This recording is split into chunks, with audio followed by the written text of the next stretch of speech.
on ne sait jamais, sur un malentendu, ça peut marcher. Voilà la dernière question que j'ai posée sur LinkedIn pour savoir combien de questions les vendeurs, les commerciaux posaient à leurs prospects pour identifier une vraie opportunité commerciale de vente.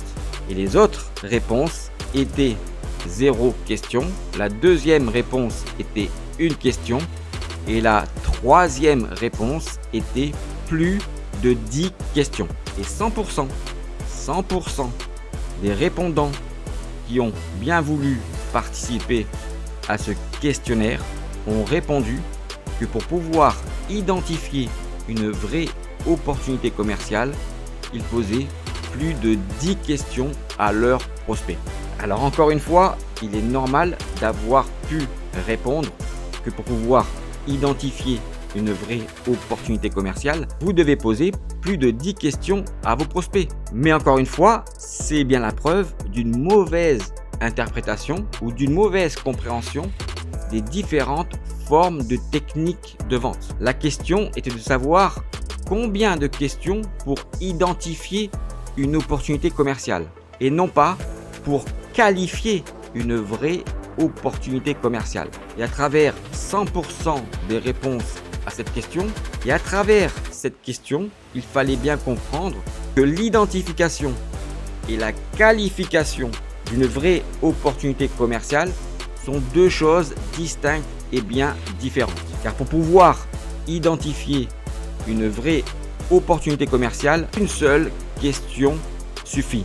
Et quand vous répondez que pour pouvoir identifier une vraie opportunité commerciale de vente, vous confondez en réalité le fait de pouvoir qualifier correctement dans l'ensemble des 3 phases d'un cycle de vente les 4 éléments les plus importants pour un acheteur que sont ses attentes, son budget, la solution et le risque. Et de pouvoir mesurer dans l'ensemble des 3 phases d'un cycle de vente un écart de situation entre ces 4 éléments et les questions que vous posez à votre interlocuteur pour pouvoir identifier une vraie opportunité commerciale. La qualification des attentes fonctionnelles et techniques ne permettent pas d'identifier une vraie opportunité commerciale de vente. Ce qui permet d'identifier une vraie opportunité commerciale de vente est de comprendre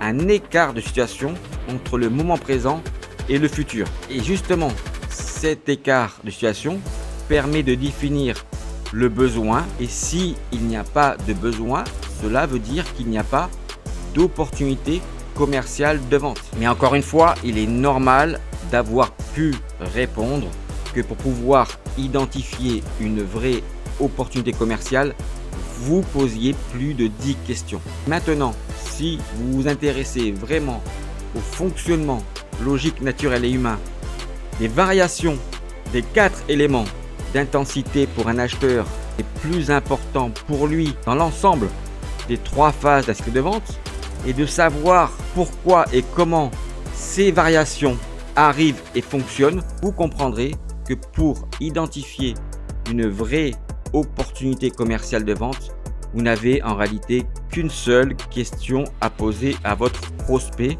à la fin de votre phase de découverte. Cette question est justement de lui demander de vous expliquer ce qu'il va arriver si rien ne change. Car si rien ne change, cela veut dire qu'il n'a pas de besoin. Et s'il n'a pas de besoin, cela veut dire qu'il n'a pas d'opportunité commerciale de vente. Et vous comprendrez à ce moment-là, si vous vous intéressez vraiment au bon fonctionnement de ce mécanisme, que l'écart de situation entre le moment présent et le futur dans le temps, et que la diagonale de l'écart de situation entre le moment passé et présent n'est rien d'autre que la droite de la confiance pour pouvoir gagner vos opportunités commerciales en utilisant le bon fonctionnement des 4 éléments dans l'ensemble de la durée de votre cycle de vente. En tous les cas, je vous souhaite maintenant à tous et à toutes, si vous le souhaitez, d'utiliser cette question pour savoir s'il existe chez vos prospects une vraie opportunité commerciale de vente. Dans ma prochaine vidéo, je vous expliquerai comment vous pouvez utiliser les 4 éléments les plus importants pour un acheteur dans l'ensemble des 3 phases d'un cycle de vente pour réussir. À bientôt!